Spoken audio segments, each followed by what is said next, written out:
Okay, thanks everybody for your time. Welcome to the Resources Regulator Rehab Cost Estimate Tool 2025 review webinar. My name is Matthew Newton. I'm the Principal Inspector for Rehabilitation. With me today is David Humphreys, who's also the Principal Compliance Officer, and we'll take you through the tool this afternoon. Before we begin, the Department of Prime Ministries and Regional Development acknowledges that it stands on country which always was and always will be Aboriginal land. We acknowledge the traditional custodians of the land and waters, and we show our respect for elders past, present and emerging. We're committed to providing places in which Aboriginal people are included socially, culturally and economically through thoughtful and collaborative approaches to our work. Just some housekeeping before we begin this webinar. Your camera has been turned off.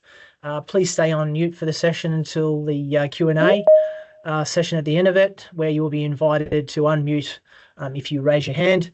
And just as a reminder, this session is being recorded and will be available on our website not in the too distant future after the webinar.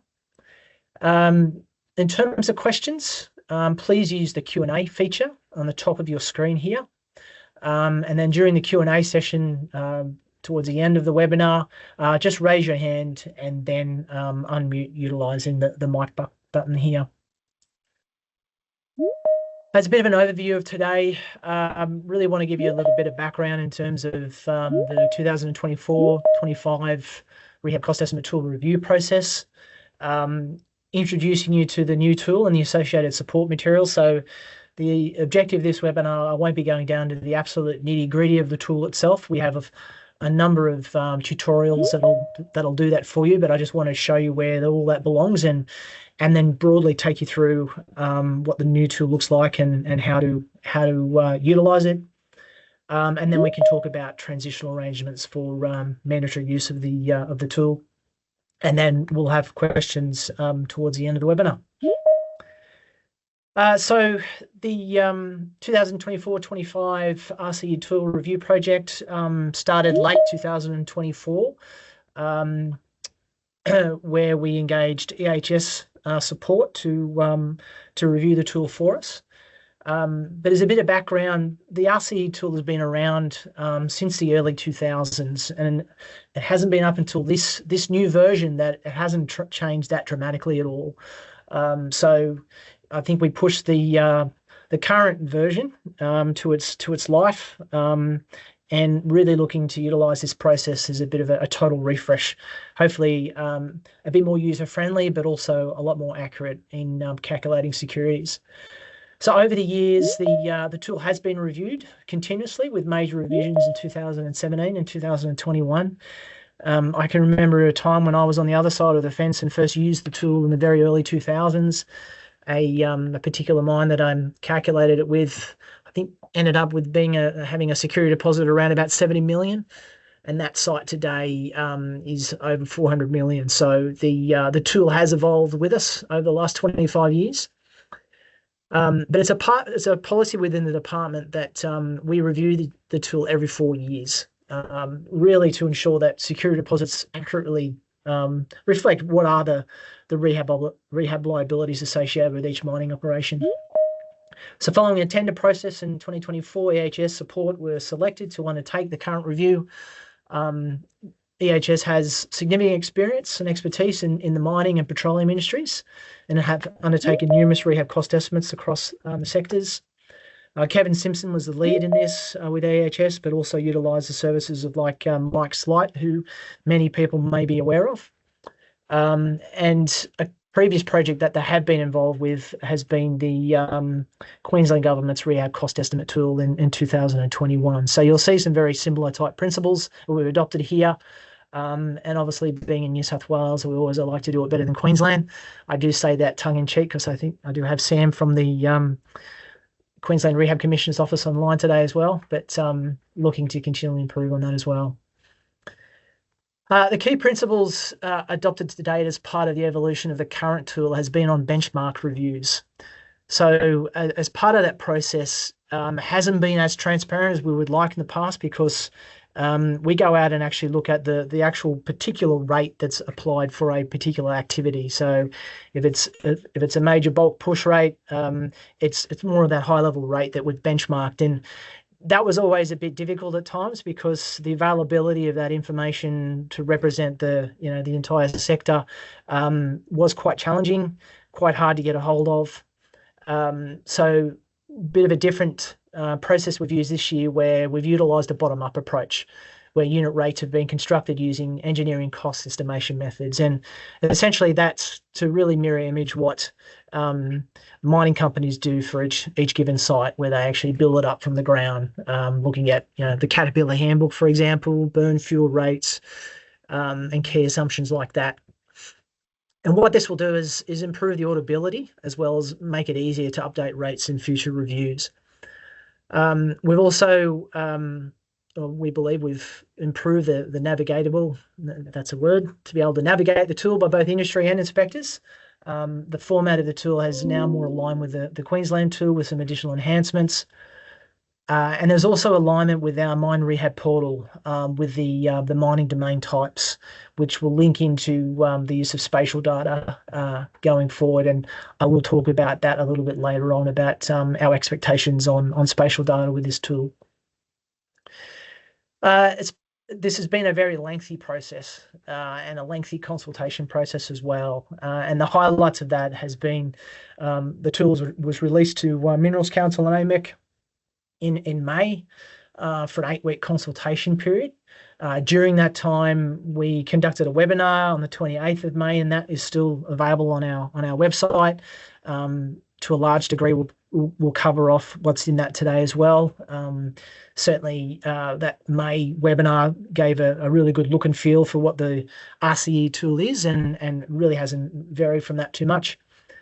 But following that, there was a number of iterations with the tool, really to address industry feedback, primarily relating to the functionality, but also the ability to adjust additional assumptions based on the supply of appropriate justification.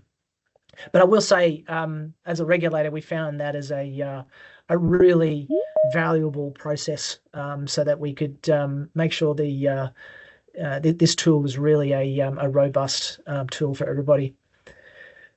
Specifically, the tool now allows the ability to add volumes to the major bulk push component, the user build-up component for overburden placement areas. That was specific feedback that we got through the process, but also advice on the selection of the tailings default rate. Generally, how we do that now is really in consultation with the regulator. So we have that problem now as to whether or not what rate to apply. So principally, that's through consultation with the regulator, but we have enough information in the tool now really to look at the assumptions that go in behind those key rates. If you do have further questions in terms of the applicability of your site, please reach out to the regulator, and we can have that discussion.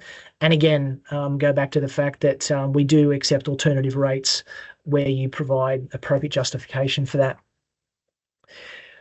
It should be noted that the department's rehab security deposits policy still applies to the new tool, so there's been no changes to the policy. It's really to the tool itself.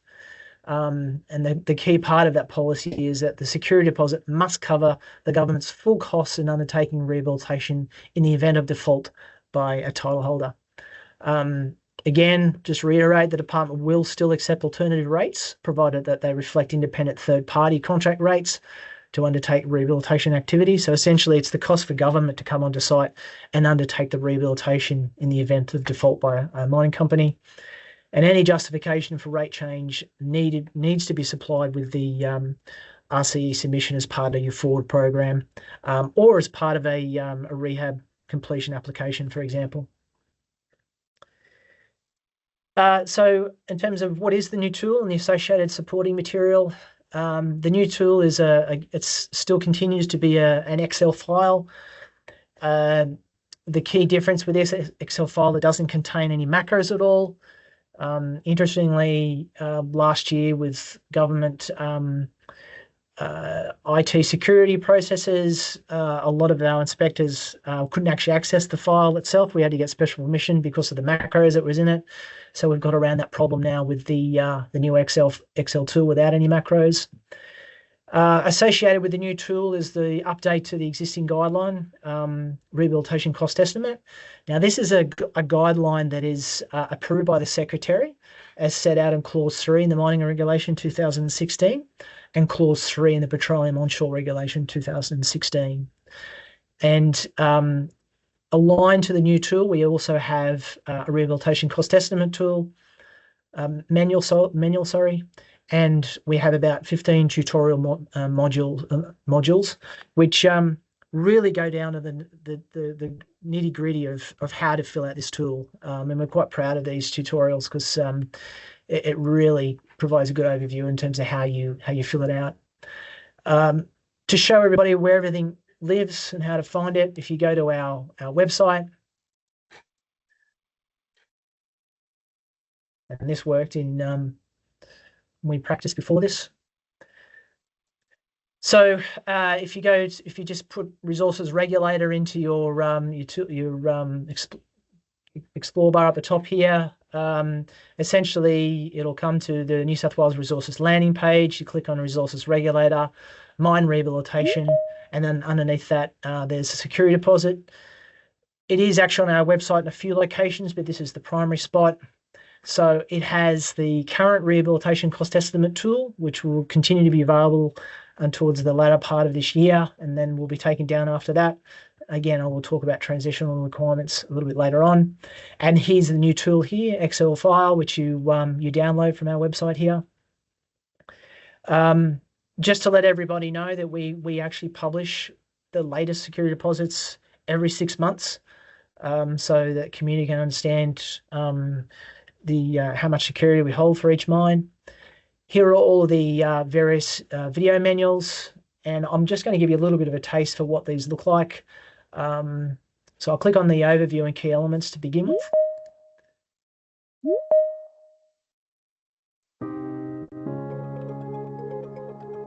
Welcome to the training series for the Rehabilitation Cost Estimation tool for mining and exploration in New South Wales.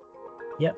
The tool is administered by the Resources Regulator within New South Wales Resources, referred to as the regulator in these videos. This series will guide you through every aspect of the tool, helping explorers and mine operators like you calculate rehabilitation costs these are all the accurately manuals that we and have on our efficiently. website. In this first video, we'll cover modules 1 through 5, which provides an overview of the new tool, discusses key changes from the previous tool, and provides detail on specific elements.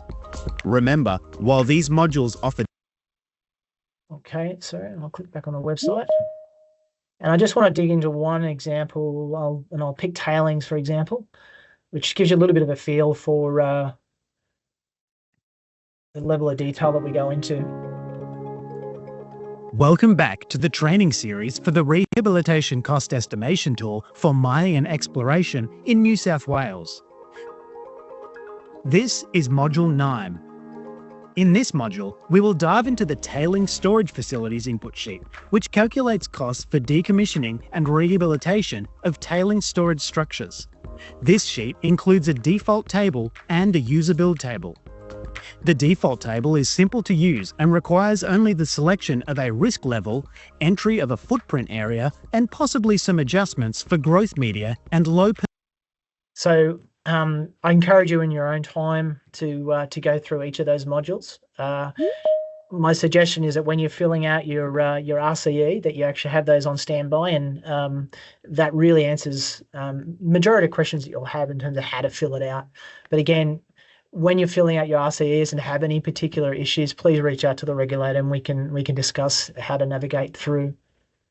So I will go back to the website, just have a quick look at some of the other material that's on here. So we have the Rehab Cost Estimate Guideline and the Rehab Estimation Tool User Manual. And just quickly going through a table of contents of that just to give you a feel for what it looks like. Context, purpose of the manual, key differences to the previous calculator, general processes for the RCE calculations, general use principles, We also have screenshots which have drop-down menus and to really help you navigate your way through, and then get some into the more specifics of each of the input sheets and what you need to do throughout. So a lot of information, a lot of guidance material to steer your way through. But without further ado, what I'd like to do is really take you through what the new tool looks like. Dave, is that a good resolution? You can see that all right? Okay, yeah, Matt, so it's a little bit sort of landscape, but I might maybe just zoom in. yeah, no worries. I'll zoom in a little bit. Okay, so this is the introduction sheet. Again, just a bit of information in terms of background, calculating RCE, information on that, the approved amounts. Here we actually provide a bit of information around fleet selections. So you'll see throughout the tool, we have a variety of small, medium, and large fleet sizes. It gives you a bit of an understanding in terms of what we're looking for, or what's expected in terms of where you select those and what's applicable. There are some smarts within the tool as well, where certain pieces of equipment can't be selected because they're not just appropriate for the job. So that's another functionality we have in there. So it goes through the fleet sizes. As I just said, what small doses can generally do and what they can't do, right through to large doses. We discuss the contingencies and what they include, so project management, maintenance and monitoring, and contingency.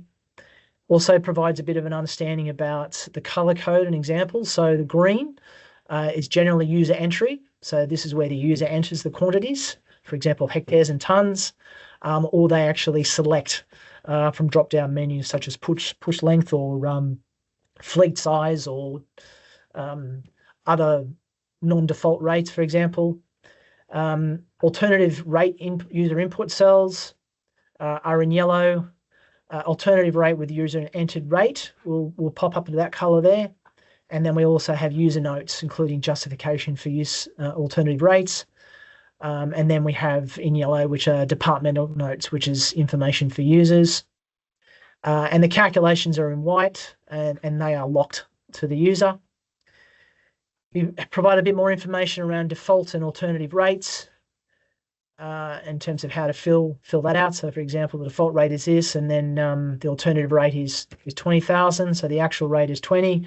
And again, that'll prompt you to fill out the notes field where as to provide justification as to why you're providing that alternative rate. And also talks about default and user build-up rates.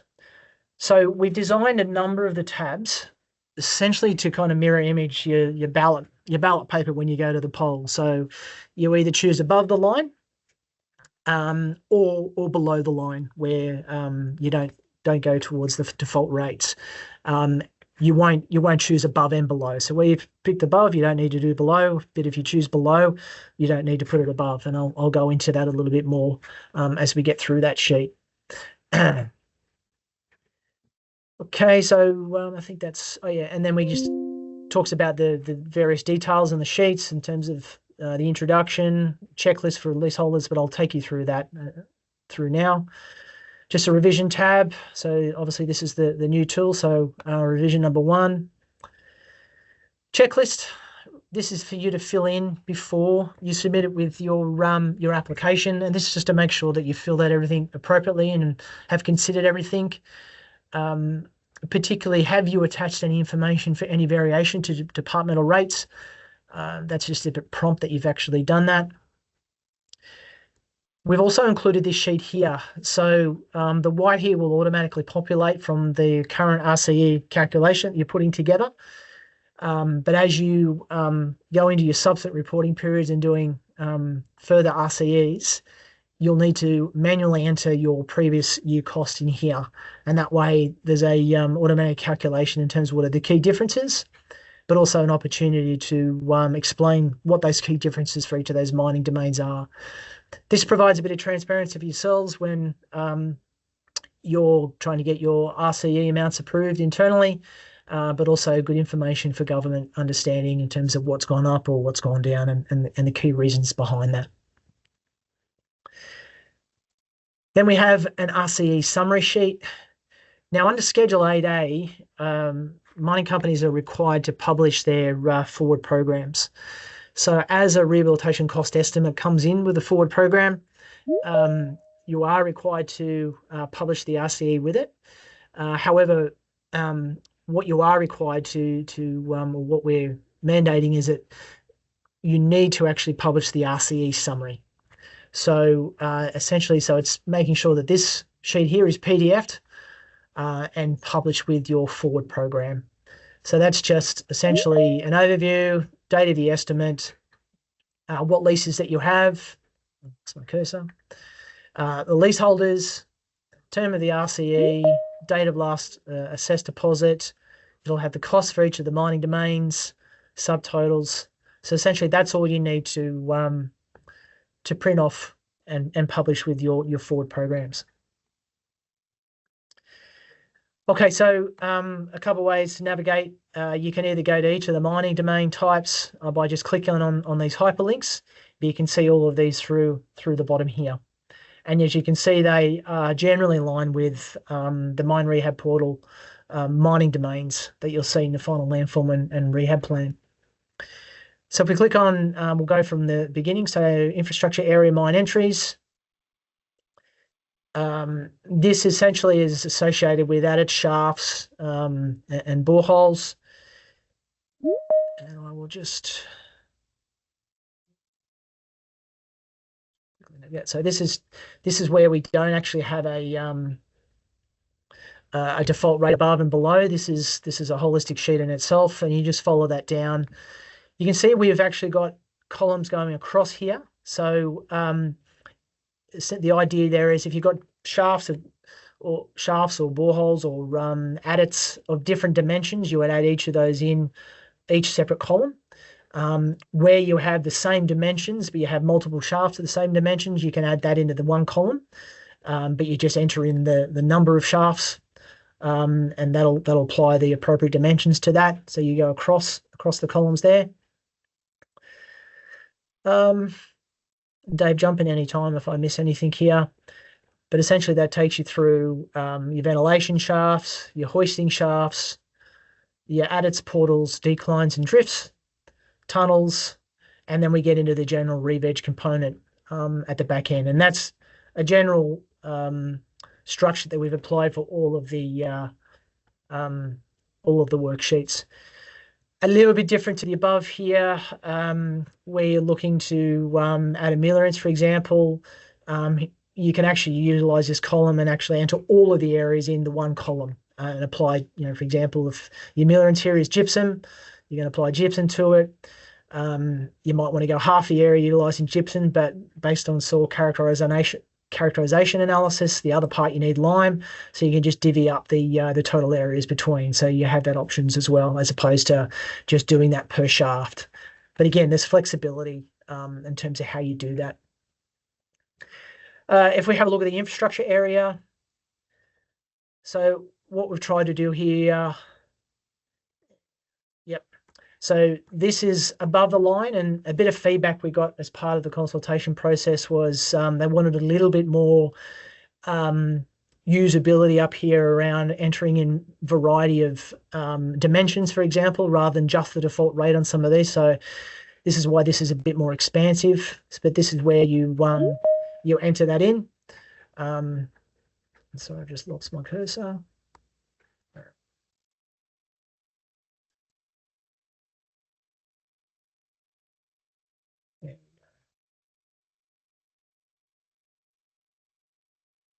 I changed my cursor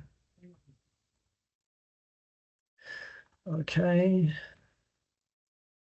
There we go. Found it. Okay. So this is where, so with the spatial data, this is a bit of a transitional arrangement. So ultimately where we want to get to in the future, not too distant in the future, is get a bit of an understanding where everything belongs on site. At this moment for this first round, if you're a large mine, and a large mine is where you have an EPL under the POEO Act, and are required to submit spatial data into the Mine Rehab portal, it's essentially referring to the object ID in terms of where this actual feature belongs. And you can leverage that off the object IDs that you submit as part of your annual rehab report. So if we talk about this infrastructure area here, it could be a polygon object ID that actually shows, for example, if you've got multiple infrastructure areas, you may actually have multiple polygons showing each individual area where it belongs on site. It'd be just a matter of putting the object ID from the Mine Rehab portal in that field there. Again, if you need some guidance on what you need to do for your site, please reach out to us. But this is not a hard and fast rule at this point in time. This is really a transitional way to look for further information down, or set your systems up to look at this further down the track.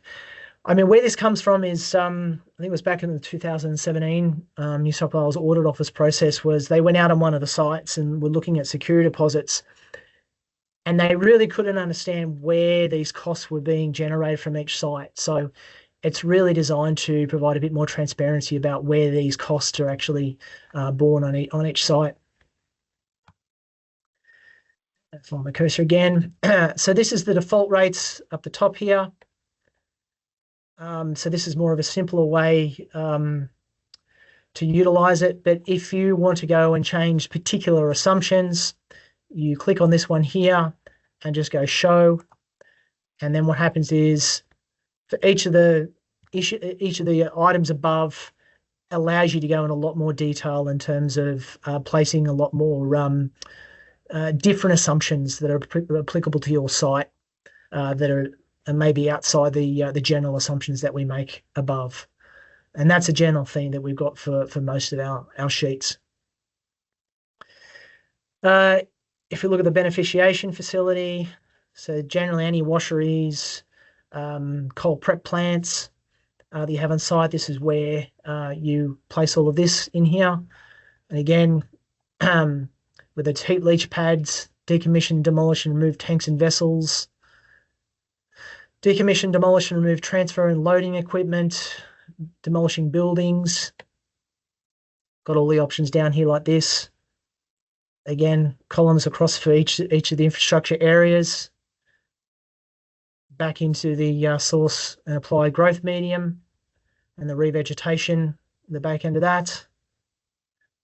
And then again, if you want to change, or the ability to be able to provide any differences to the standard rates above, it enables you to utilize the user build-up tables below. And again, the instruction here is, if you wish to use the user build table, if the quantities were entered to default table above, quantities should not be entered in this user build table. So it's one or the other. The table directly below is for user build rates. If quantities were entered to the defaults table or column above, quantities for the same activity should not be entered in the user build. Tailing storage facilities, probably a simpler sheet now, where if you want to utilize above the line, so I'll just hide the user build-up table for this one. So this could be quite simple. So you may have, we've allowed up to 10 tailings dam for a site. I'm not aware of any sites at this point in time that have over 10, but please come and see if there is. And for each tailings dam, you enter the object ID where that belongs on site, and that comes from your annual rehab report. And this is where you select the type of default. If I'm really having issues trying to find my cursor. Here we go. This allows you to select whether it's difficult, high, medium, low, and very low.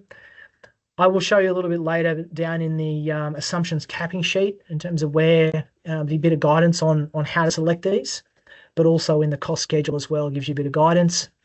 But again, reach out to us if you have need a bit of clarity about what is appropriate for your site. Where we've landed with some sites with these different rates is we have, for example, one tailings dam that the bulk of the tailings dam is has a default rate of medium applied to it. But we know there's a section of the tailings dam that's still subject to a lot of unconsolidated material that requires a higher level of treatment. And we've actually defined that particular area separately as a high risk. So you can have the one tailings dam, but have different rates applied to the different parts of the tailings dam, depending on what risk. But then again, if those ones above don't apply, you can utilize the user build-up tables below, and that enables you to do a deeper dive on, the key assumptions that are more applicable to your site. I'm not spending a lot of time on that today. This goes through in detail in each of the video tutorials that we have in terms of how to do this. Then we have water management areas, generally where they belong on site. Decommission and rehabilitate ponds. We've got water load and transport, load, haul and dispose of brine. So some of these won't be applicable to some sites. Treatment of water, decommission of water treatment plants, pumping and water transfer. And then again, we have the user build-up rates, where you have more detailed assumptions that may need to be changed for your site. And where you do have differences, this is where you need to put that justification in the user notes along the side here. Matt, there's just a question that's probably appropriate to raise now with the group. It's just a question from Daniel Atkins in the chat. When entering user build costs, can you use that for certain columns and leave other columns using the default rate? In other words, like for tailings dam, can you select default rate for tailings dam 1 and user build rates for tailings dam 2? I think is the gist of the question. Absolutely. So for tailings dam 1, it may be appropriate just to use the above the line. But for tailings dam 2, where you have a detailed design on how to cap it, and the rate up here may not be applicable, then for that particular one, you can actually go below the line and, based on that column only, do your user build-up rate underneath that. Thanks. Overburden and placement areas, not too dissimilar to the tailings dams, where these default rates, either high, medium, low risk, you can apply a whole overburden and placement area, and all of the costs are associated with that default rate. And there's details in terms of how that is developed in the back end of the tool here. But again, can utilize user build-up rates down below. Similar to the last questions around tailings, if, for example, you have a fairly benign overburden and placement area, but you have a challenging one where you've actually got a detailed design, you would enter above the line in terms of the default rates where it's applicable, but then for that particular overburden placement area where you've got a detailed design, you can then utilize the user build-up rates within that table below. So there is a little bit of flexibility there, and there's a number of ways you can do it. So there's not a single answer for that. The active mining area, this doesn't actually have any user build-up rates. This is essentially the entire one where you just need to fill that out. Sorry, making everybody dizzy here. But this is looking at constructing safety bund and installing fences. This is around your void areas. Your high wall benches, drill and blast, your low wall to make safe, your open pit and ramps backfill, your rehabilitating your ramps, constructors drainage and manage water, and then get into your revegetation aspects here. And built into these rates here is that if you push lengths over a certain amount, it will only allow you to select certain equipment that is capable of being able to do that. Then your underground mining area. So really this is, before you seal up all your underground workings, it's enabling to undertake certain works to remove conveyors, disconnect your services, and then for some sites, it might be just this aspect here where it might be a remote shaft, for example, where you can apply this tool to that area on the ground, and then it finishes off with your revegetation. Some additional line items here around waste disposal. and assumptions around distances to landfill sites and what type of material you've got here. For example, there's a lot of detail in the spreadsheet now around the different types of things you'd be transporting off site, from concrete rubble debris through to steel disposal, oil disposal. So yeah, a lot of options to choose from. Contaminated soil treatment on site, that's in here as well, and that's also within a number of the domains as well. In terms of exploration, so this tool applies only to exploration being conducted on a mining lease. At the moment, the rehab cost estimates for exploration on an EL or an AL assessment lease or an exploration lease, that's done through the accessible prospecting application form on the regulator website, and that tool will continue to be utilised.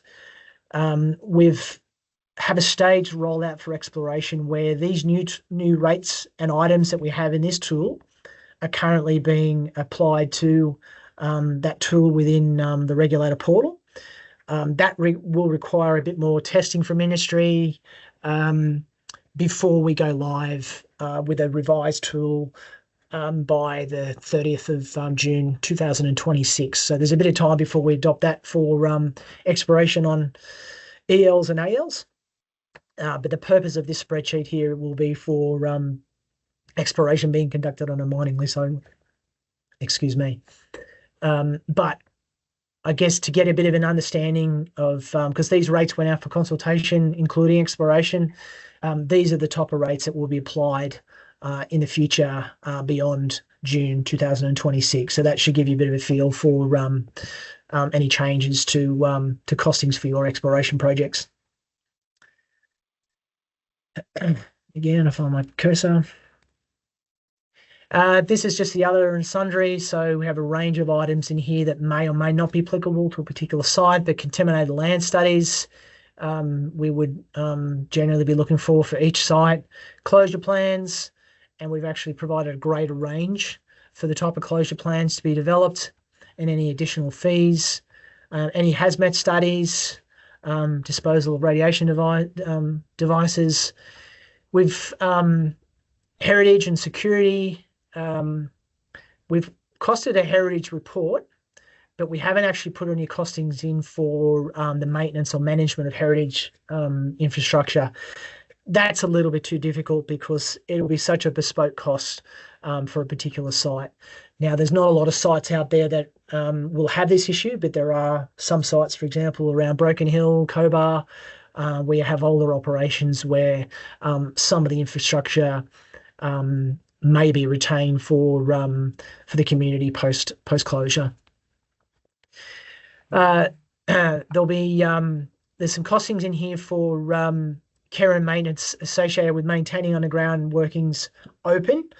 For example, where you're looking to implement an underground bulkhead sealing strategy to assist in reticulating the water in certain ways to manage post-closure management. So again, not applicable for all operations, but there is an element here that enables costings for maintaining that mine open until that infrastructure is in place post-closure.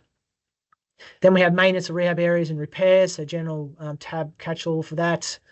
Land preparation and revegetation, again, for anything that's not caught up in the other sheets. Creek diversions is in here, and this is where we have our mobilisation costs.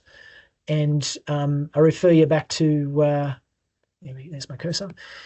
Refer you back to that introduction sheet where we describe, what's a small fleet, medium fleet, large fleet, etc. And any additional items that we haven't captured in the tool. So that's all the user input sheets. Some of the key functionalities as you're going along is that you'll be able to see a running estimate totally as you're actually developing each of these individual mining domains. So this will be the total cost for all the domains together, and you'll be able to, that's generated from the summary sheet. And this black one here is essentially showing you for that particular domain. But we have some features here where Again, I'm having trouble with my cursor. Down here and find it. If I click back on here, that takes you back to the summary sheet. And you can toggle between sheets. So a bit easier to navigate.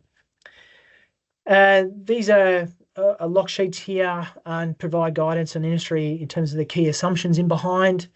So I've just toggled down to the tailing storage facility part of this here, where we describe what are the key assumptions in behind each of these default rates and whether they're applicable to your site or not. So that's a bit more guidance on that one there.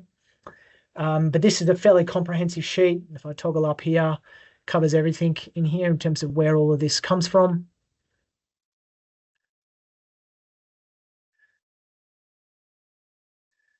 Load and haul growth medium and ameliorants and other materials. So again, the video tutorials take you through this in detail, but this is where you can go into the back. For example, where I was talking about the different earth moving equipment and what it can and can't do, there are some smarts in the system. Here's my cursor. Where if it's too small, for example, greater than 350 meters to less than 400 meter push, that's too small. So the tool won't allow you to utilize that. So the lowest it'll allow you to utilize is a D8 R. Then we have the rates, a summary of that.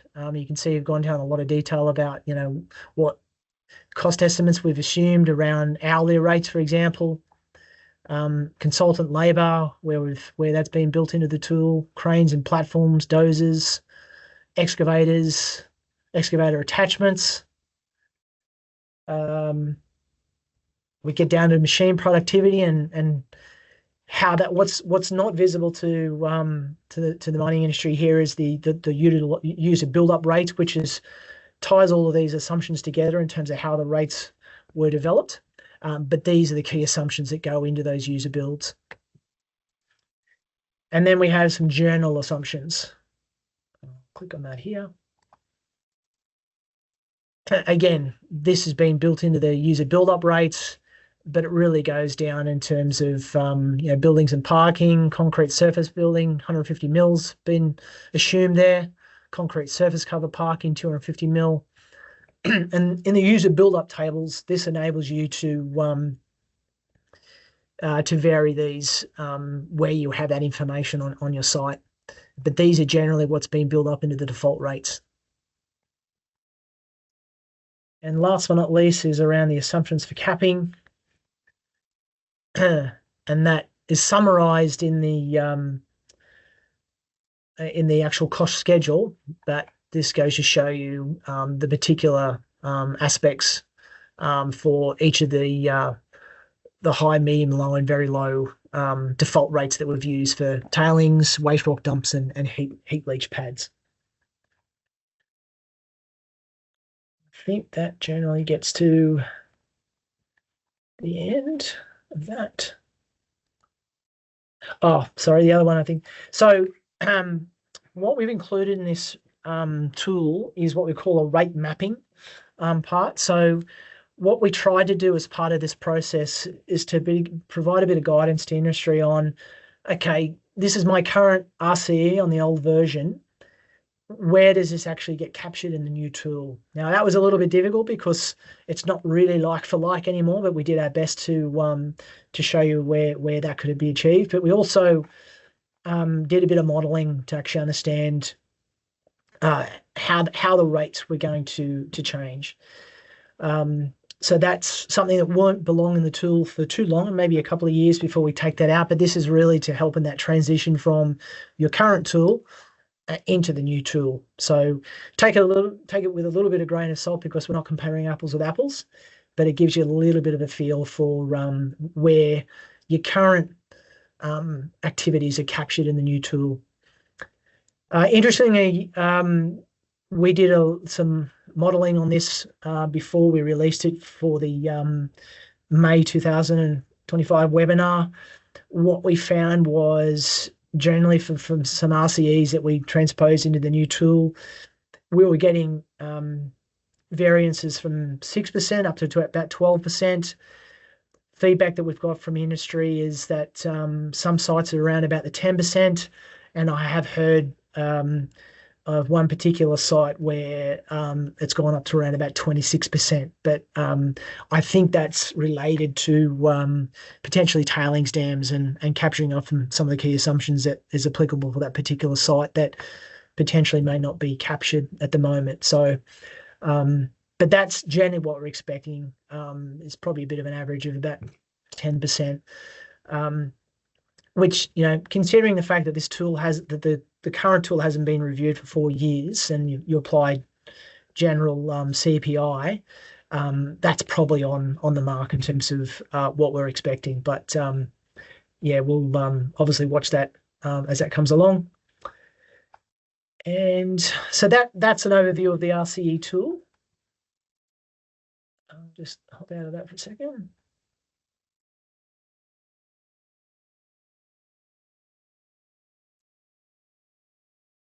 In terms of transitional arrangements, so to enable time for industry to jump onto this new tool, all mining leaseholders must use the new tool for all rehab cost estimates submitted with forward programs from the 2nd of March 2026.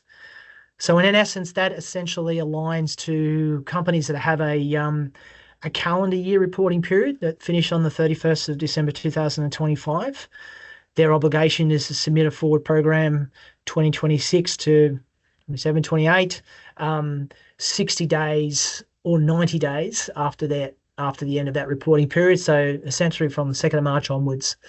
I did have a query the other day where a reporting period was actually finishing, I think, in September this year. They can continue to utilise the current tool. So they'll come on board in next September, October, when they submit their RCE with the next forward program from then.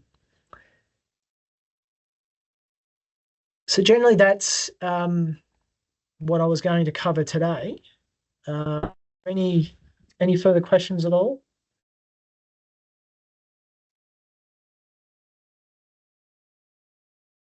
There's nothing in the chat that we haven't covered, Matt. Anything I've missed, Dave, that you can think of? No, not that I can think of at the top of my head.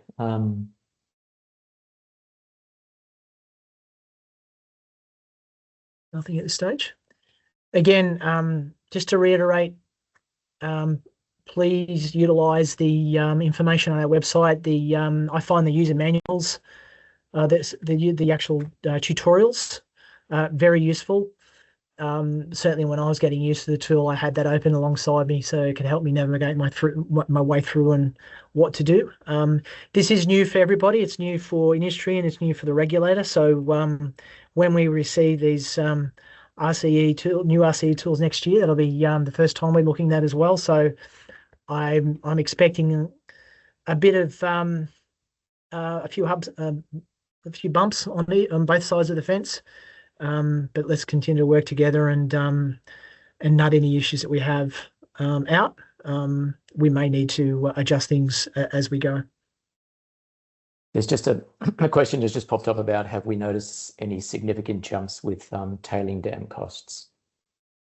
There is a bit of a bump, but based on feedback that we've received from industry, and certainly what we're seeing on the ground as well, and also our legacy mines, generally consistent with what we're seeing. So I think it's certainly still in the ballpark of what we're expecting. Oh, sorry, it's water dams. Off the top of my head, I couldn't tell you that. I'll probably have a look. You probably could, in this rate mapping sheet, that's where you would actually go and look for that.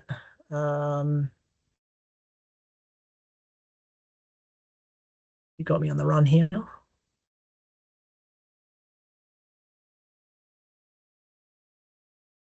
Rail infrastructure. I'd have to, yeah, this is where you would look for those individual items. So in some instances, for example, contamination looks to have gone down, but in other areas around the beneficiation facility looks like it's gone up.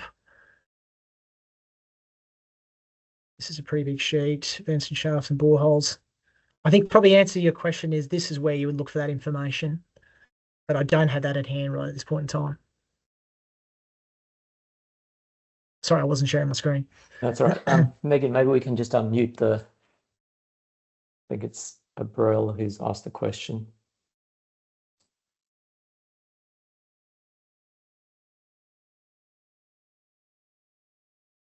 Ariel, did you want to ask the question? Oh.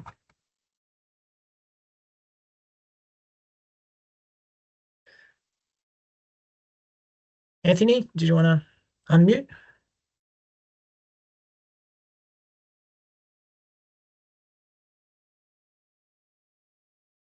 Meg, has Anthony been unmuted? Oh, if I can, yeah.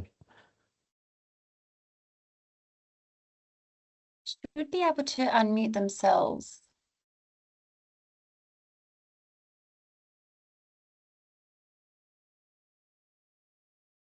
Can you unmute yourself, Anthony, or maybe just put it in the chat?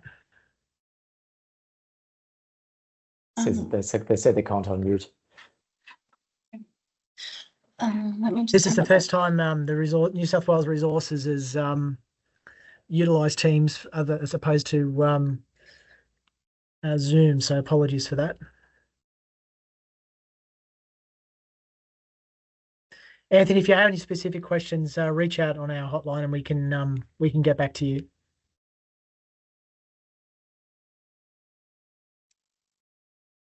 Any other questions? Just if you want to give that a go right now, Anthony. Yeah, sorry. Can you hear me now? Yeah, we can. Yep. Thank you. All right. So the question there is just whether there's, within this new RCE tool, whether there's information or gaps that you're seeing that will be addressed by this tool, and I guess additional work from sites to be able to complete this, or is it more about the flexibility? I think it's more about the flexibility. And the transparency in terms of what goes in behind those rates. Like I said earlier, the benchmark review, again, criticism quite rightly in the past is, well, what are the key things that go on behind that? So I think we've really addressed that issue. But I just think it's a bit more flexibility, and it's more aligned to how mining companies build their cost estimates for their, obviously planned closure scenarios as well. So yeah, no major gaps. Probably just a little bit more accuracy, I would say. Yeah, cool. Excellent. Thank you.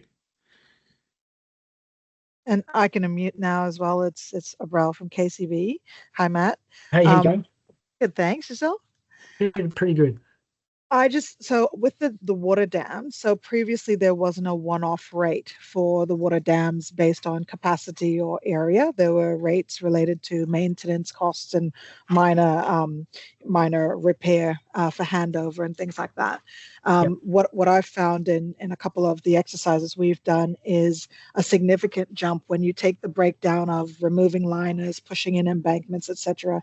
So based on the capacities, there's some rates that are $200,000 per dam or things like that. So my question is, if we have a suspicion that to actually do that work on the ground is going to be significantly cheaper. So there's some that are 500,000, for example. So if we get a quote from an earthworks contractor, for example, that says that it's going to be cheaper to actually do that based on their estimate, is that something we can use, or yes, are we stuck? yes, yeah, okay. That's where you would use. So you would go in and actually apply an alternative rate, and then in the user notes column, you just identify that, and then also submit that cost estimate that you have, that alternative cost estimate, to justify that rate. Awesome, thanks. I mean, we've tried to develop a tool for every circumstance that we can think of, but ultimately, just as you pointed out, there could be circumstances where, given the nature of the site, there may be something or another way to do it. And what we would actually do with that cost estimate you send through as well, we can utilize that as part of the review of the next tool. Absolutely. Thanks. Any other questions? There's one that's just There's- popped up in the chat.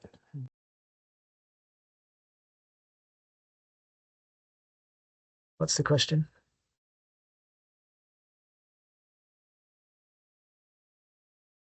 We have a client who needs 2 bond reviews completed for 2 of their hard rock quarries. Yep. Yep, you've got it now, Matt. Yeah, I have. The development consents stipulate that these reviews need to be completed by early December, 3 months following independent environmental audits. Should we be utilising the... No, so you can continue to utilise the current RCE tool for those. But the thing, yeah, the development consents is not our process. And if it's not a mineral quarry under the Act, then we don't regulate it, and you would be bound by the consent. So yeah, happy to give you a bit more guidance on that if I had a bit more understanding about what the development consent. But if you're a hard rock quarry but you're not mining a mineral under the Act, then you wouldn't fall under this process.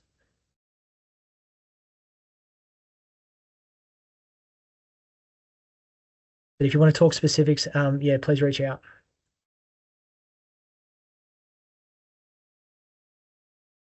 No more questions? Oh, we've got another message. Yeah.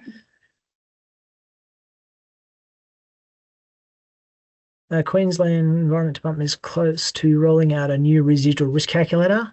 Has the depot given any considerations to similar framework in New South Wales? We don't have a current policy position on that at this point in time. Something that we're looking at, but that will be subject to consultation with industry before anything was put out. So nothing at this point in time.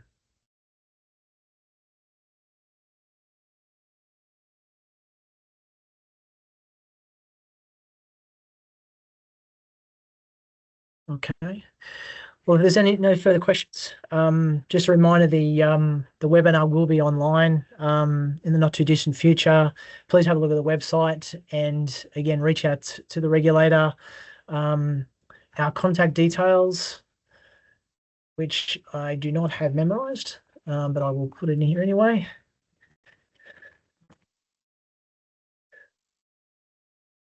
I'll just share my screen again.